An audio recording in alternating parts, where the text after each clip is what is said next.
Hi, thanks for joining us for another Bible study. I'm Zeke with the Eastside Church of Christ in Baytown, Texas, and we are looking through the book of 1 Samuel. And last time we had spent quite a bit of time focusing on the ark and its capture and subsequent return to Israel. And this week we're going to be looking at Israel's demand for a king. Now, if you recall, last time back in chapter 7 and in verse 2, we're told that once the ark had come back, it remained at a certain place, in fact, somebody's house, the house of Abinadab on the hill. And it said in verse 2 of chapter 7 that all the house of Israel lamented after the Lord. But they were still having trouble completely trusting and obeying him, and their failure to completely rout the inhabitants of the promised land as they were supposed to when they came in generations before is brought to bear now by the influence that those generations, or rather that those surrounding nations are having on the people of God. So I think all of that bears into their demand for a king, as we're going to see here in just a few moments. Let's start reading in 1 Samuel chapter 8 regarding their demand for a king. Verse 1 says, "It came about when Samuel was old, that he appointed his sons judges over Israel. Now the name of the firstborn was Joel, and the name of his second Abijah, and they were judging in Beersheba. His sons, however, did not walk in his ways, but turned aside after dishonest gain, and took bribes and perverted justice." And we'll stop there for just a minute. It seems as though we've heard this before, right? This seems like Eli and his sons, part 2. Now, some time had passed, some 20 years at least, from what we read back in chapter 7 and in verse 2. Samuel's intention to apparently install his sons as his successors, because now he's getting old, didn't go as he had hoped. And we see the parallel with Eli's sons. It says in the chapter we're in that Samuel's sons didn't walk in his ways. We're told in verse 3, they turned aside after dishonest gain and took bribes and perverted justice. Well, the same thing is said of Eli's sons. Back in chapter 2 and verse 12, the sons of Eli were worthless men, and it goes on to tell us about the terrible things that they were up to. And just as the sins of Eli's sons had brought on the need for dramatic change in Israel, well, so the failure of Samuel's sons would be the first steps in even more change coming in Israel. And so they make a demand. In verse 4 it says, "All the elders of Israel gathered together and came to Samuel at Ramah, and they said to him, 'Behold, you have grown old, and your sons do not walk in your ways. Now appoint a king for us to judge us like all the nations.'" Give us a king, they say. And I want you to notice something. It says, "Give us a king," in verse 5. "Appoint a king to judge us like all the nations." That phrase is going to come up again later on in chapter 8 and verse 20, "so that we may be also like all the nations." So we see this influence being brought to bear on the people of Israel. And verse 6 says the thing was displeasing in the sight of Samuel. And you can imagine why. When they said, "Give us a king to judge us." And Samuel prayed to Yahweh. And Yahweh said to Samuel, "Listen to the voice of the people in regard to all that they say to you. For they have not rejected you, but they have rejected me from being king over them, like all the deeds which they have done since the day that I brought them up from Egypt, even to this day, in that they have forsaken me and served other gods. So they are doing to you also. Now then, listen to their voice. However, you shall solemnly warn them, and tell them of the procedure of the king who will reign over them." God, in a sense, reassures Samuel. But in his reassurance, God reminds that they already had a king. And so he tells Samuel, it's not so much a rejection of you as it is a rejection of me. And God says in verse 8, this is what they've been doing ever since they left Egypt. And now you're seeing it. Of course, Samuel had already seen it. Living in the time of the end of the judges, as Samuel did, himself being a judge, he saw the need for God's people just to simply get back to the law of God, get back to obedience to him. And so God gives Samuel threefold instruction. First, he says, listen to them. Give them what they want. It's not going to be what they need, but it's what they want. And we'll find out how important this is for their instruction later on. And then he says in verse 9, warn them. He says, solemnly warn them and tell them of the consequences or the procedure, the ways, the customs, the behavior of having a king. So Samuel does that. He gives them a warning, and he reminds them of what this king will take from them. Let's keep reading. Chapter 8, verse 10. So Samuel spoke all the words of Yahweh to the people who had asked of him a king. And he said, this will be the procedure of the king who will reign over you. He will take your sons and place them for himself in his chariots and among his horsemen, and they will run before his chariots. He will appoint for himself commanders of thousands and of fifties, and some to do his plowing and to reap his harvest, and to make his weapons of war and equipment for his chariots. He'll also take your daughters for perfumers and cooks and bakers. He will take the best of your fields and of your vineyards and of your olive groves and give them to his servants. He will take 1/10 of your seed and of your vineyards and give them to his officers and his servants. He will also take your male servants and your female servants and your best young men and your donkeys and use them for his work. He will take 1/10 of your flocks, and you yourselves will become his servants. Then you will cry out in that day because of your king, whom you have chosen for yourselves. But Yahweh will not answer you in that day. Now we'll stop there for just a moment. Samuel's description of this king in action draws attention to forced labor, to compulsory military service, heavy taxes. Really, he's talking about tyranny. And if Israel chose kingship, as they did, they were eventually going to have to pay a heavy price for the things that they thought the king would give them. They believed that the king would give them such things as security, stability, success, but Samuel warns them that a king is much more likely to take than to give. Notice how often the word take appears in verses 11 through 17, and the things that the king would take: your sons, your daughters, the best of all you have, everything. God had anticipated how fickle the people were. And he had anticipated their fickle request for a king. In fact, long before, when they were still in the wilderness, I'm turning to Deuteronomy chapter 17. I hope you will also. Deuteronomy chapter 17, God warned them of this very thing that they're asking for, and told them that there is a way that they can make sure that the king that they're eventually going to ask for is not going to get uncontrollable. In Deuteronomy 17 and in verse 14, through Moses, God said, when you enter the land which Yahweh your God gives you, and you possess it and live in it, and you say, I will set a king over me like all the nations. Boy, does that sound familiar. Who are around me. You shall surely set a king over you whom Yahweh your God chooses. One from among your own countrymen you shall set as king over yourselves. You may not put a foreigner over yourselves who is not your countryman. Moreover, he shall not multiply horses for himself, nor shall he cause the people to return to Egypt to multiply horses, since Yahweh has said to you, you shall never again return that way. He shall not multiply wives for himself, or else his heart will turn away, nor shall he greatly increase silver and gold for himself.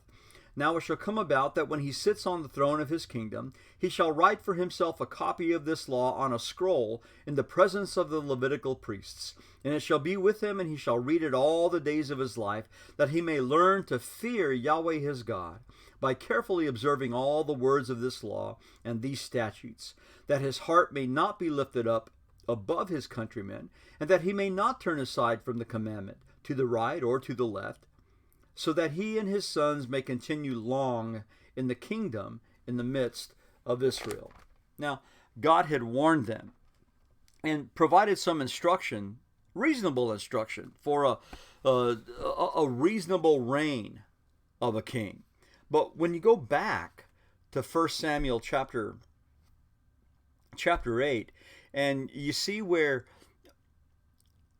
Samuel had warned them that when you ask for this, be careful what you ask for, because it's going to come back on you with a vengeance. You're going to be heavily oppressed, even by the king that you yourselves chose, he says. And you're going to call to God. But in verse 18, he says he won't answer you in that day. And what do the people do?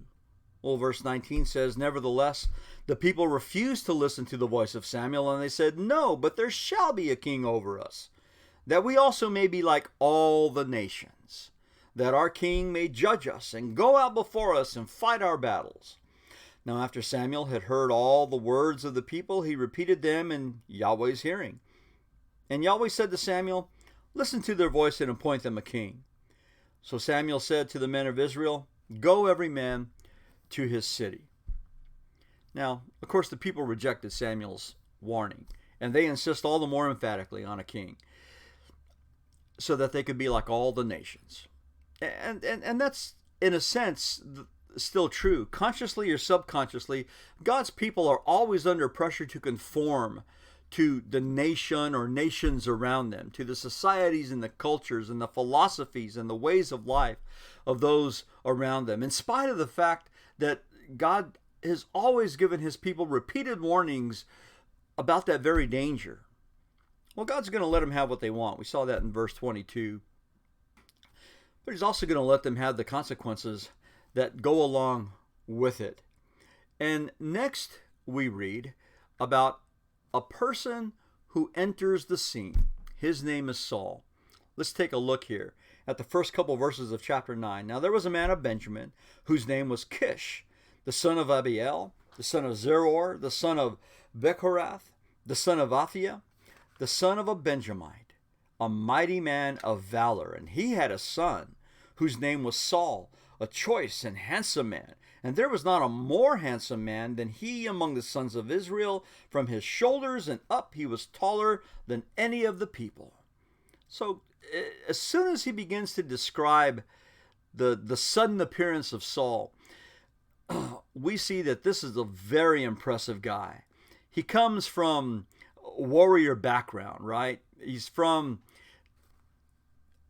a warrior tribe, the Benjamites.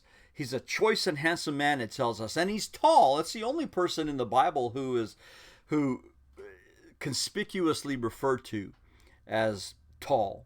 So apparently this is a guy who is literally head and shoulders above everybody else.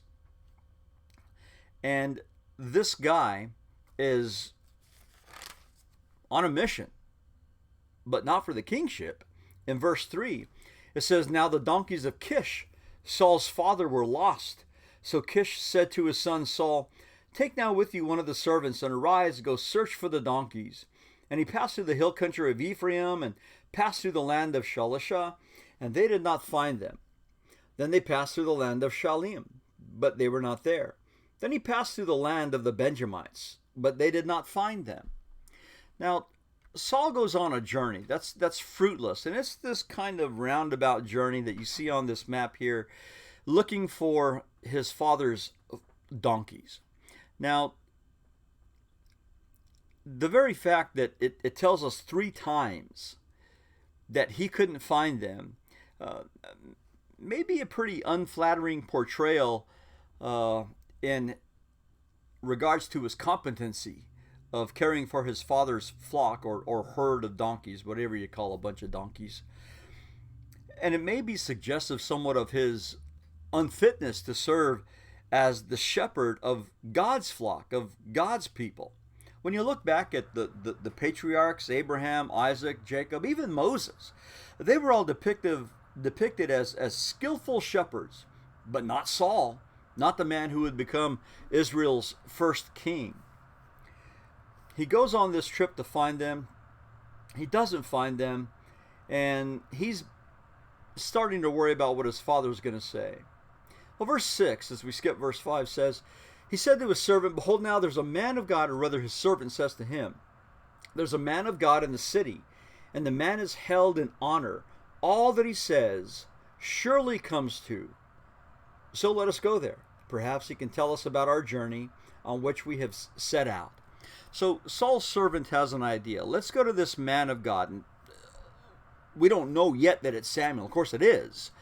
But Samuel's name isn't mentioned yet. But the description of him certainly fills what we know about Samuel as a prophet. Verse 6, he says that this is a guy who, it says, all that he says surely comes true. When we had looked at what a true prophet was all about earlier in Deuteronomy chapter 18, it told us that God through Moses was telling the people that the one who speaks a thing presumptuously in my name and it doesn't come true, well, that guy's not a prophet. You don't listen to him. But when it comes true, then you know that I have spoken through him. And in fact, earlier in the book of Samuel, in 1 Samuel chapter 3, 1 Samuel chapter 3 and in verse 19, it says that Samuel grew and the Lord was with him and let none of his words fail. So obviously Saul's servant knew something about Samuel and the reliability of Samuel, of the integrity of the things that he says. So he says, let's go and find out. Again, the irony is great here. Saul wants to find his father's flock. What God is going to provide is a much larger flock, the entire country. And so Saul gets the opportunity to be with Samuel in an honored position.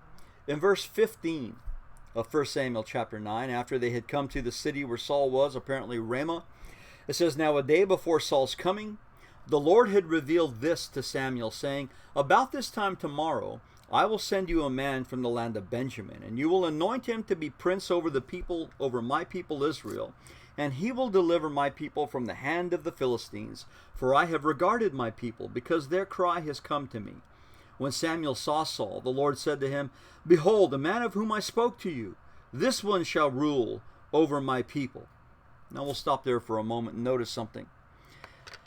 In verses 15 and 16, God reveals that he's letting the people have their way, but it's going to be with a man of his own choosing. And everybody in this little group, God, Samuel, and Saul, will have their own task to do. God said in verse 16, I will send a man.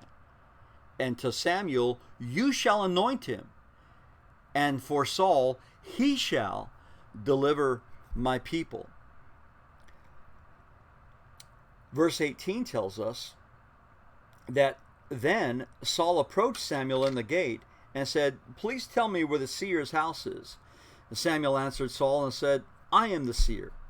Go up before me to the high place, and you shall eat with me today, and in the morning I will let you go, and I will tell you all that is on your mind. As for your donkeys, which were lost 3 days ago, do not set your mind on them, for they have been found. And for whom is all that is desirable in Israel?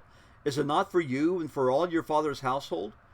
Saul replied, am I not a Benjamite, of the smallest of the tribes of Israel, and my family the least of all the families of the tribe of Benjamin? Why then do you speak to me in this way? And we'll stop there. Notice, as God's plan is slowly being revealed, of course, Samuel knows what's going on. Saul doesn't yet. But the word king isn't used, at least not yet. Verse 20,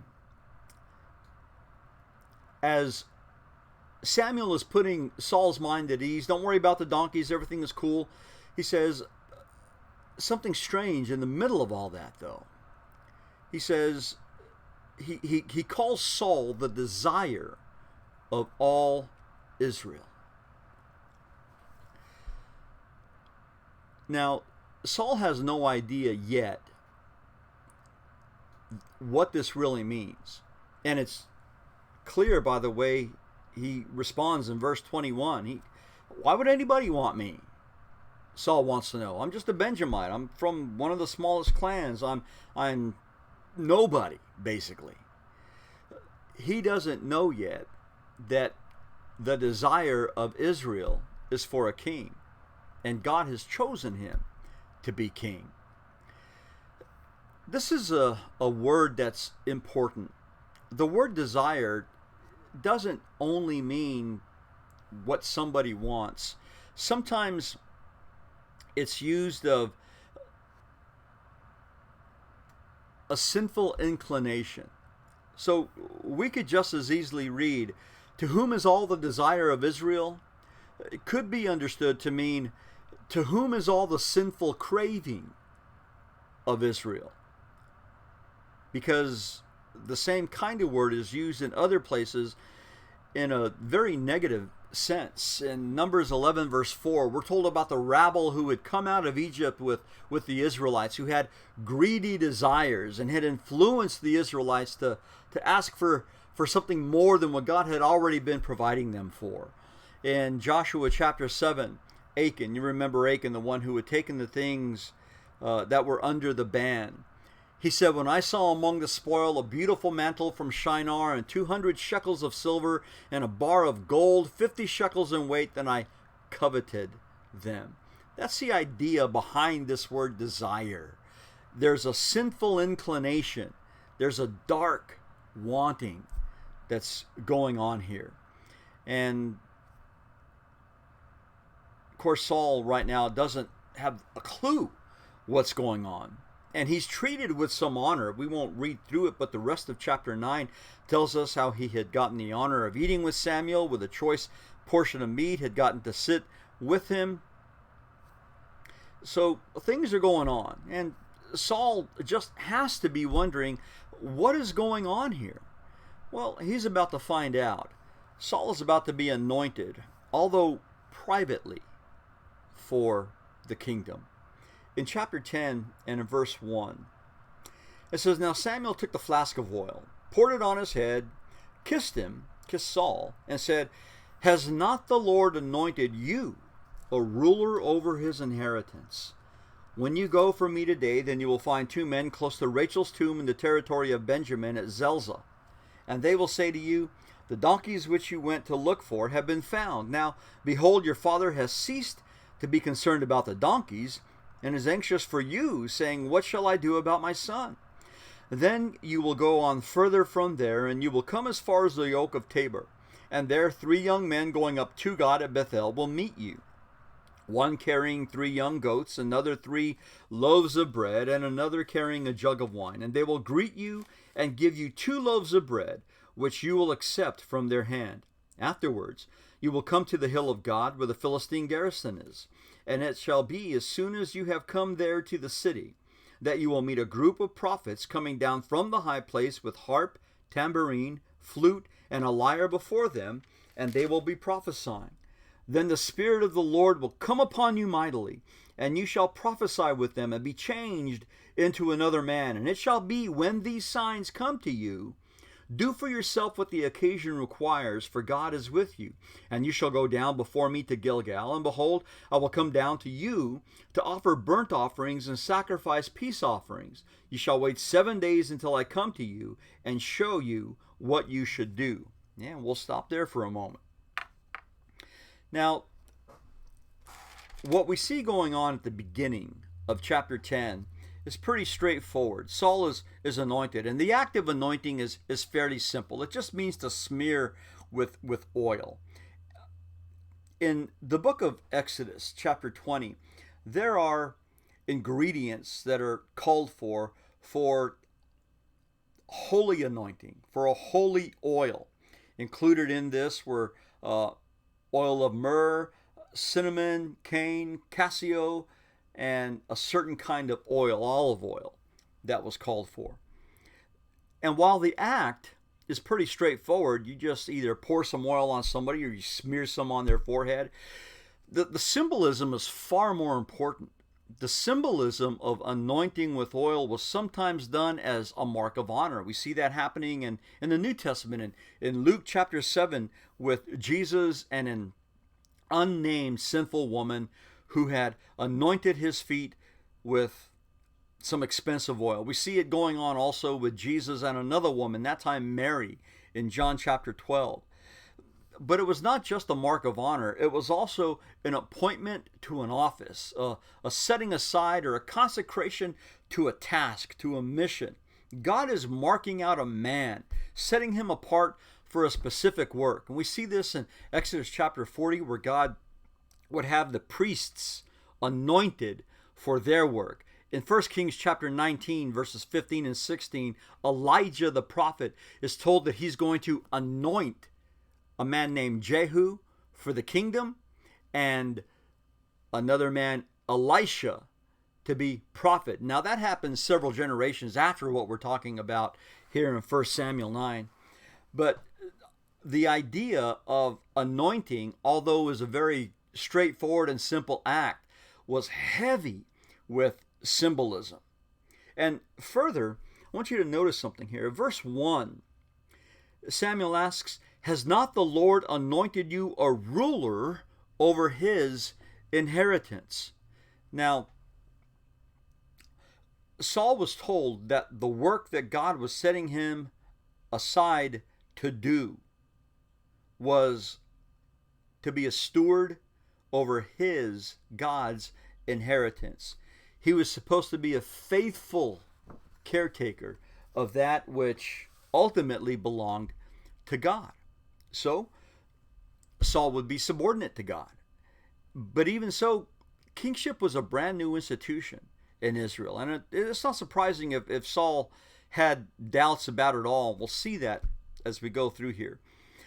Saul needed signs that if he was really going to be king, that he was going to be capable of that task. And so he was promised 3 signs.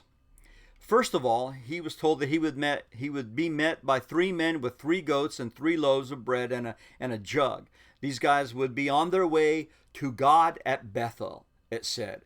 And so presumably they would be on their way to offer these things that they had as sacrifices. And Saul says, they're going to give you 2 loaves. You take those 2 loaves. And the idea is that as they were on their way to offer sacrifices, they would have recognized Saul as someone worthy to whom they could give some of their sacrifice. Now, it doesn't mean that they were worshiping Saul. That's not the idea here. The idea is that this would be a sign that would be given to Saul that all of this was from God. Secondly, they were to meet a group of prophets.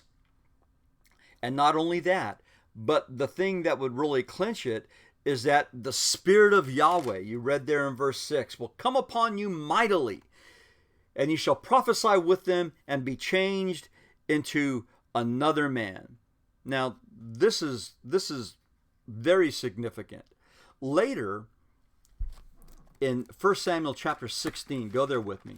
In 1 Samuel chapter 16, read with me. In 1 Samuel 16, let's begin in verse 13. 1 Samuel 16, as David is being anointed by Samuel to be the next king of Israel. It says in verse 13 that Samuel took the horn of oil and anointed him, David, in the midst of his brothers, and the Spirit of Yahweh came mightily upon David from that day forward, and Samuel arose and went to Ramah. Now the Spirit of Yahweh departed from Saul. Did you see that? We read back in 1 Samuel chapter 10 that the Spirit of God would come upon Saul. Later on, that same Spirit would come upon David and depart from Saul. But what we're reading in 1 Samuel chapter 10 is the confirmation or the affirmation from God that all of this really is from him. And Saul so far is going to keep this thing a secret. In verse 9 it says, it happened when he turned his back to leave Samuel, God changed his heart. Now it doesn't mean that suddenly Samuel is that he was somehow possessed by God, but he was turning into a different kind of person. And it says all those signs came about on that day. He's coming around. He's starting to realize that God has plans for him. And they're much bigger than just caring for his father's flock. So when they came to the hill there in verse 10, behold, a group of prophets met him, and the Spirit of God came upon him mightily, so that he prophesied among them. We're reading down in verse 14. It says, now Saul's uncle said to him and his servant, where did you go? And he said, to look for the donkeys. When we saw that they could not be found, we went to Samuel. And Saul's uncle said, please tell me what Samuel said to you. So Saul said to his uncle, he told us plainly that the donkeys had been found. But he did not tell him about the matter of the kingdom, which Samuel had mentioned. So far, Saul's playing this close to his vest. Well, we're going to read where next Saul is publicly confirmed as king. Israel gets her king. There is a great assembly at Mizpah. In verse 17 it says, thereafter Samuel called the people together to the Lord at Mizpah. And he said to the sons of Israel, thus says the Lord, the God of Israel, I brought Israel up from Egypt, and I delivered you from the hand of the Egyptians and from the power of all the kingdoms that were oppressing you. But you have today rejected your God, who delivers you from all your calamities and your distresses. Yet you have said, no, but set a king over us. Now therefore, present yourselves before the Lord by your tribes and by your clans. Now the last mention of a gathering at Mizpah was for a religious assembly when the ark had returned to Israel, to confess their sins to God and to pray to God as they sought him. Now, this assembly is to confirm a king in rejection of the God that they had sought at a previous assembly at Mizpah. But the thing is, where's the king? In verse 20, it says, Samuel brought all the tribes of Israel near, and the tribes of Benjamin was taken by lot. Then he brought the tribe of Benjamin near by its families, and the Matrite family was taken. And Saul the son of Kish was taken. But when they looked at him, he could not be found. Therefore they inquired further of the Lord, has the man come here yet? So the Lord said, behold, he's hiding himself by the baggage. So they ran and took him from there. When he stood among the people, he was taller than any of the people from his shoulders upward. Samuel said to all the people, do you see him whom the Lord has chosen? Surely there was no one like him among all the people. So all the people shouted, long live the king. Now, interestingly,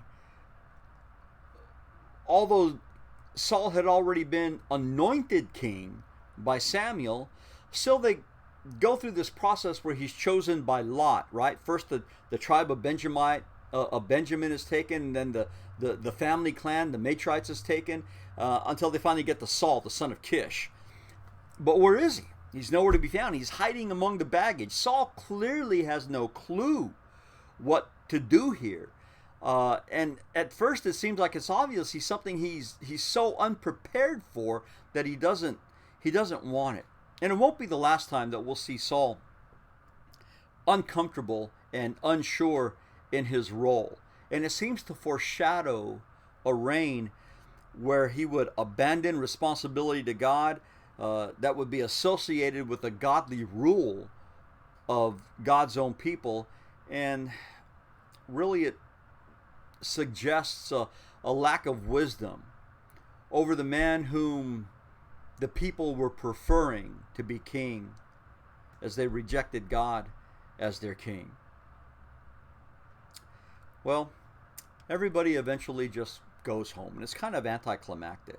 In verse 25 it says, then Samuel told the people the ordinances of the kingdom, and wrote them in the book, and placed it before the Lord. Remember, we were reading back in Deuteronomy chapter 18, it said that the king that you want to make sure is going to be reasonable in his reign, well, he's going to have to keep a copy of my law before him all the time and read it all the days of his life so that he would do it. Now, I don't know what exactly all the ordinances of the kingdom are here, but we can be sure that it had mostly to do, for sure, with the law of God. It was all about making sure that you shepherded the flock of God himself, his people, in a way that would steer them towards him and not away from him. And so it says, and Samuel sent all the people away, each one to his house. And Samuel also went to his own house at Gibeah, and the valiant men whose hearts God had touched went with him. But certain worthless men said, how can this one deliver us? And they despised him, did not bring him any present, but he kept silent.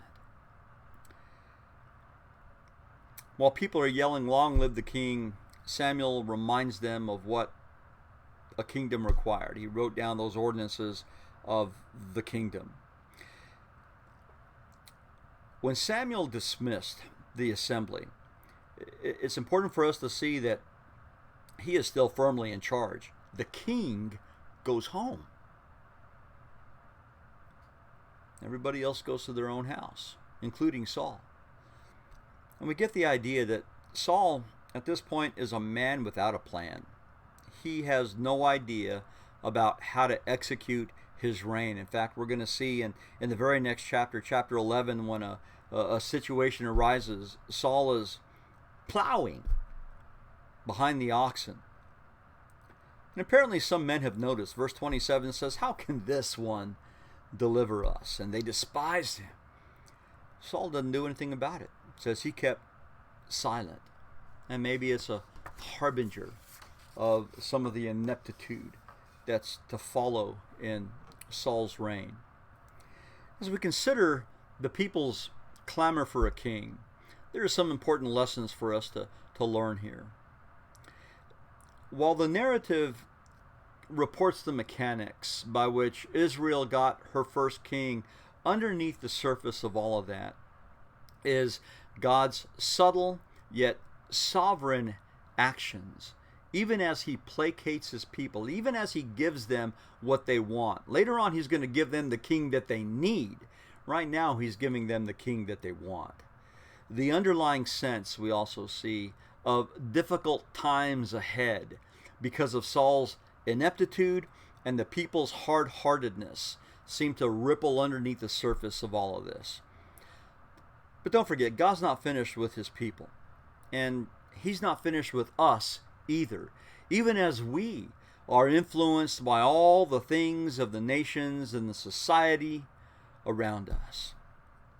Well, next week, we're going to be looking at Israel, this nation in transition from judges to king. So I hope you join us. Thanks a lot, and God bless you.